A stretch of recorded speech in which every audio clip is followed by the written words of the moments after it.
Breaking news overnight, President Trump's military strike on Syria. The U.S. military has again attacked a boat in the Caribbean. The president has made the decision that the U.S. is engaged in non-international armed conflict. If you try to poison our people, we will blow you out of existence. Welcome back to another episode of What Did America Blow Up This Month? I'm your host, and today we're covering September through mid-October 2025. A period where the United States decided that diplomatic cables were for cowards and that the best way to handle international relations was through the careful application of high explosives. There is an ancient Roman saying, if you want peace, prepare for war. Spoiler alert, we hit boats in the Caribbean, continued our greatest hits tour in Syria and Iraq, and managed to convince ourselves that we're definitely not starting any new wars. We're just conducting kinetic operations against unlawful combatants in non-international armed conflicts. Translation: we're blowing stuff up, but with really fancy legal language so it sounds legitimate. Today we're breaking down every missile, every bomb, and every oops, we did it again moment from the past 6 weeks. We'll talk about what weapons the Pentagon pulled out of its arsenal, which countries got a taste of American freedom delivery, and why defense contractors are probably popping champagne right now. Let's get into it. Let's start with the wildest story of the month. The United States decided to start sinking boats in the Caribbean Sea. Not seizing them, not arresting anyone. Just straight up blowing them out of the water like this is a Call of Duty mission. Starting September 2nd, 2025, the U.S. military conducted at least 5 separate airstrikes on boats in the Caribbean, allegedly carrying drugs from Venezuela. The first strike on September 2nd killed 11 people. Subsequent strikes on September 15th, 19th, and October 3rd killed 3, and 4 people respectively. A fifth strike on October 14th killed 6 more. Defense Secretary Pete Hegseth personally directed these strikes and announced them on social media like he was live tweeting a sports game. The administration claimed these boats were operated by narco-terrorists affiliated with Tren de Aragua, a Venezuelan gang that the U.S. designated as a terrorist organization.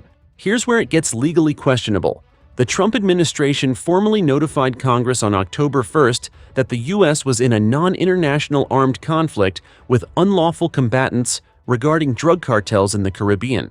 That's Pentagon speak for, we're treating drug smugglers like enemy combatants in a war zone. So what did we use to vaporize these boats? According to the New York Times, the strikes were carried out by Special Operations aircraft, either attack helicopters or MQ-9 Reaper drones. Let's talk about the MQ-9 Reaper, because this is America's favorite flying death machine. The Reaper costs about $30 million per aircraft, can stay airborne for 27 hours, and carries a payload that includes AGM-114 Hellfire missiles. Each Hellfire missile costs roughly $150,000 and packs enough punch to turn a speedboat into confetti. The footage released showed boats exploding in massive fireballs, classic signature of a Hellfire strike. These missiles were originally designed to kill Soviet tanks. Now we're using them on speedboats carrying alleged drugs. That's like using a sledgehammer to kill a mosquito, except the sledgehammer costs more than most people's houses. Human Rights Watch immediately called these strikes unlawful extrajudicial killings, pointing out that the problem of narcotics entering the United States is not an armed conflict. Translation: you can't just murder people because you think they're smuggling drugs. The UN Security Council held an emergency session with Venezuela accusing the U.S. of violating international law. Venezuela mobilized 4.5 million militia members in response and declared a state of emergency. So yeah, tensions are slightly elevated. A Senate War Powers resolution, sponsored by Senators Adam Schiff and Tim Kaine to prevent further strikes without congressional approval, failed 51-48 on October 8th. Democracy in action, folks. The real kicker? The Trump administration asserted that the strikes are treating alleged drug traffickers as unlawful combatants who must be met with military force. No trials, no arrests, just Hellfire missiles and a whoops, were they actually drug smugglers? Attitude afterward. While everyone was distracted by exploding boats in the Caribbean, the U.S. was continuing its long-running occupation, advisory mission in Syria. The U.S. currently has between 900 and 2,000 troops stationed in Syria as part of Operation Inherent Resolve, the counter-ISIS mission that's been running since 2014. We are prepared to sustain this response until the Syrian regime stops its use of prohibited chemical agents. We're supposedly there to fight ISIS, which was territorially defeated back in 2019. But ISIS still has cells operating in the desert, so we're staying indefinitely. On July 25th, U.S. Central Command conducted an airstrike in Al-Bab, Aleppo Governorate, killing senior ISIS leader Dia Zalba Musli al-Hardani and his 2 adult sons, both ISIS members. Classic decapitation strike, take out leadership, hope the organization collapses. On August 19th, CENTCOM conducted another strike in Atmeh, Syria, killing Abu Hafs al-Hashimi al-Qurashi, an Iraqi national described as a senior ISIS leader and key financier. On October 7th, CENTCOM killed Muhammad Abdul Wahab al-Ahmad on October 2nd, who was described as an attack planner for Ansar al-Islam. According to CENTCOM, U.S. forces and coalition partners conducted 79 operations in Iraq and Syria during September and October, resulting in 13 ISIS operatives killed and 78 detained. What did we use? The usual suspects. 1. MQ-9 Reaper drones. These things are everywhere. Armed with Hellfire missiles, they're perfect for precision strikes on individual targets. Loiter time of 27 hours means they can sit overhead and wait for the perfect moment to ruin someone's day. 2. F-16 Fighting Falcons, the workhorses of U.S. air power. These fighters carry precision-guided munitions like JDAMS, Joint Direct Attack Munitions, basically dumb bombs with GPS guidance bolted on. Each JDAM costs about $25,000 and can hit within 15 feet of the target coordinates. 3. AH-64 Apache helicopters for close air support and raids. Apaches carry Hellfire missiles, 70mm rockets, and a 30mm chain gun. When ground forces need immediate support, Apaches deliver. 4. Special Operations Forces. On July 25th, U.S. forces conducted a ground raid in Aleppo Governorate, killing the ISIS leader and his sons. These raids typically involve operators from JSOC, Joint Special Operations Command, backed by helicopters and drones. Here's the fun part. The U.S. justifies its presence in Syria through a combination of legal frameworks, including military assistance on request from Iraq, self-defense under Article 51 of the UN Charter, and the unwilling or unable doctrine. Translation: Syria's government didn't invite us, but we're here anyway because we say Iraq asked for help and Syria can't handle ISIS themselves. It's the geopolitical equivalent of showing up to a party you weren't invited to and insisting the neighbor asked you to come. Meanwhile, in Iraq, the U.S. is supposedly drawing down its presence. The Pentagon announced this week that under a U.S.-Iraq Strategic Framework Agreement signed last year, U.S. troop levels in Iraq will drop from approximately 2,500 to fewer than 2,000. But here's the catch. Most remaining U.S. troops will relocate to Erbil in the Kurdistan region to continue counter-ISIS operations in Syria. So we're not leaving, we're just repositioning. On August 29th, U.S. forces and Iraqi security forces conducted a partnered raid in western Iraq, resulting in the death of 15 ISIS operatives. 7 U.S. troops were injured during the operation. That's the kind of headline that doesn't make news anymore. 15 enemy killed, 7 Americans wounded, in raid you didn't know was happening in a war. You forgot we were fighting. Iraq operations primarily involve 1. Ground forces with M4 carbines, standard issue for U.S. infantry.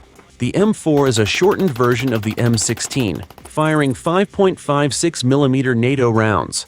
Reliable, modular, and deadly at close to medium range. 2. M777 howitzers.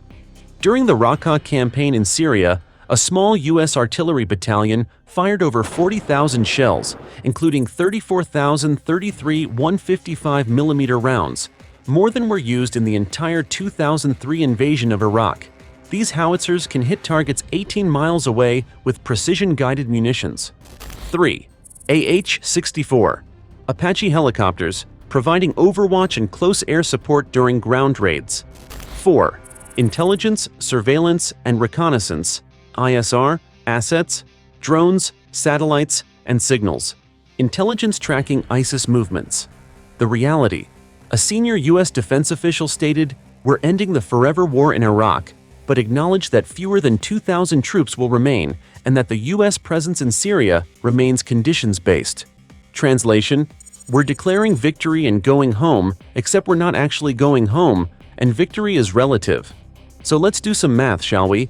Each MQ-9 Reaper drone costs $30 million. Each Hellfire missile costs $150,000. 5 strikes on boats in the Caribbean killed at least 27 people. Let's say each strike used 2 Hellfires.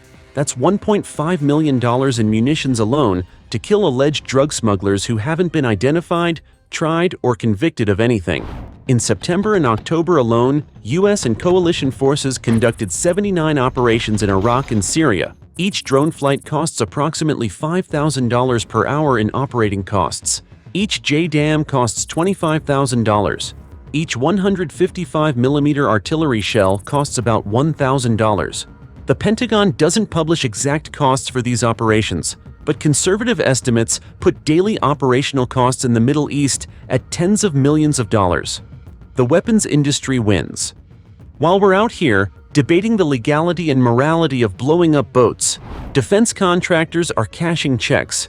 Northrop Grumman makes the MQ-9 Reaper. Lockheed Martin makes the Hellfire missile. Raytheon makes the JDAM guidance kits. Boeing makes the AH-64 Apache. Every strike is a payday for these companies. And conveniently, these same companies spent millions lobbying Congress to authorize military operations and approve defense budgets. It's almost like there's a financial incentive to keep conflicts going forever. Wild, right? Let's talk about the legal gymnastics that allow the U.S. to conduct military operations across multiple countries without declaring war. The Trump administration is relying on the 2001 Authorization for Use of Military Force, AUMF, which was originally passed to authorize war against those responsible for 9/11. That was 24 years ago. We're now using it to justify strikes against drug smugglers in the Caribbean and ISIS remnants in Syria. According to the Center for Strategic and International Studies, the AUMF has substituted for a formal declaration of war and has been used as a controversial legal basis for U.S. counterterrorism operations for decades. Legal experts and former government officials have questioned the legality of the Caribbean strikes. Former Obama-era legal figure Harold Hongju Ko called the strikes lawless, dangerous, and reckless. George W. Bush administration legal figure John Yoo questioned whether there's a line between crime and war. The real problem. In February 2025, the Trump administration removed senior judge advocate general officers, military lawyers tasked with reviewing the legality of operations, from critical decision-making roles. Defense Secretary Pete Hegseth also signed a directive that significantly relaxed oversight of airstrikes and special operations raids. Translation: the people whose job is to say, "Wait, is this legal?" were fired or sidelined. Now commanders have greater latitude to authorize lethal force without extensive legal review. What could possibly go wrong? So where do we go from here? Defense Secretary Hegseth wrote on October 3rd, "These strikes will continue until the attacks on the American people are over." Yes, with 4 exclamation marks. Very professional. CNN reported on October 7th that the Trump administration has produced a classified legal opinion that seeks to justify lethal strikes against a broad range of cartels and suspected drug traffickers beyond those designated as terrorist organizations. That means more strikes are coming, not just in the Caribbean, but potentially inside Mexico, Colombia, or other countries. Venezuela has mobilized 4.5 million militia members and conducted large-scale military exercises in the Caribbean in response to U.S. strikes. There's a real risk of escalation into a regional conflict. In Syria and Iraq, the U.S. says its presence is conditions-based, meaning troops will stay as long as ISIS remains a threat. ISIS has been almost defeated for 6 years now. We're still there. The weapons we'll keep using, expect more of the same. MQ-9 Reapers, Hellfire missiles, JDAMs, precision strikes, special operations raids. The U.S. military has perfected the art of remote warfare. Why risk American lives when you can kill people from 30,000 feet or control a drone from Nevada? The problem is that precision weapons don't create precise outcomes. Human Rights Watch confirmed from low-resolution footage that at least 6 people were aboard the first boat struck in the Caribbean, but the location and time remain unverified. Were they all drug smugglers? Were some just crew? We'll never know, because they're all dead. So there you have it, September through mid-October 2025 in American military operations. We sank boats in the Caribbean with Hellfire missiles, killed ISIS leaders in Syria with drone strikes, conducted raids in Iraq with special operations forces, and somehow managed to avoid calling any of this war. At least 27 people died in Caribbean strikes alone, 13 ISIS operatives were killed, and 78 detained in Iraq and Syria operations. Millions of dollars in munitions were expended. Defense contractors got richer, and we're no closer to solving the underlying problems. The weapons worked exactly as designed. Hellfires hit their targets. J-dams destroyed their objectives. Reapers stayed airborne and loitered over kill zones. But wars aren't won with precision weapons. They're won with strategy, diplomacy, and actually addressing root causes. And on that front, we're still just blowing stuff up and hoping it works out. If you enjoyed this dive into America's recent military adventures, annihilate that like button, subscribe for more documentary-style breakdowns of our foreign policy chaos, and drop a comment with your thoughts on whether we're actually making things better or just making more enemies. Stay informed, stay skeptical, and remember, when your government uses words like kinetic operations and unlawful combatants, they're usually trying to avoid saying, "We killed people without a trial." See you next time.